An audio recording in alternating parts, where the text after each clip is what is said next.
What's the best approach for parents looking to sort of offset this negative influence without letting their kids miss out on the community and the connectedness that's forming around these platforms and tools amongst them and their friends? I mean, this battle to wean them off at regular intervals of the day is exhausting for parents, and it creates even more tension in already explosive relationships with prepubescent and pubescent teens. I mean, what do you suggest to your clients? Like, what can we do? What's the best approach? Well, the first thing to just acknowledge is that it's not easy, and also, we can sometimes lean on these devices to help us, especially single parents, parents who are struggling, who don't have much support. Being able to get your child to play a game or watch TV for an hour or two can be a lifesaver. So I really want to just acknowledge the different sort of context that we are all in and how these things can be helpful to us at some points in time. And they're definitely not all bad.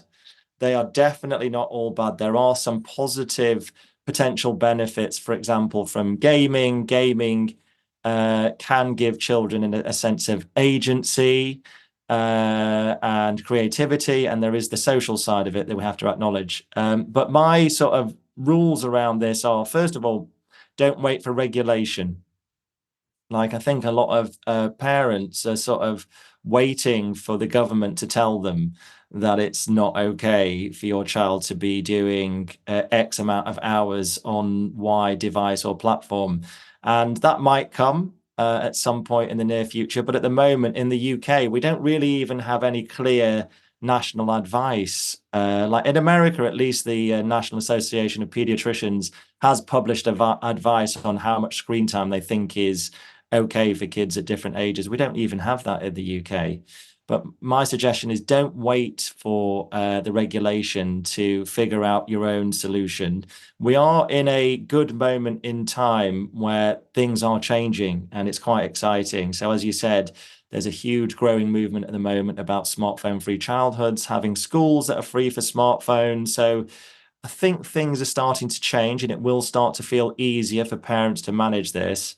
The other golden rule that I have is basically no devices in the bedroom.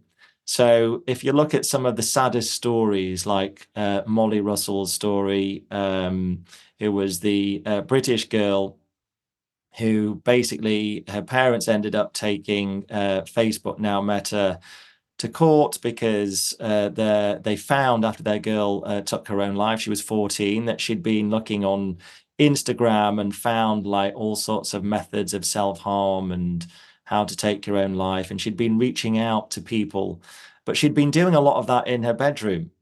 And very similar sad stories keep repeating themselves, where it's kids who go to their bedrooms in the evenings and they're on their devices. They're connected to this like vast online world where they can come into contact with all sorts of things.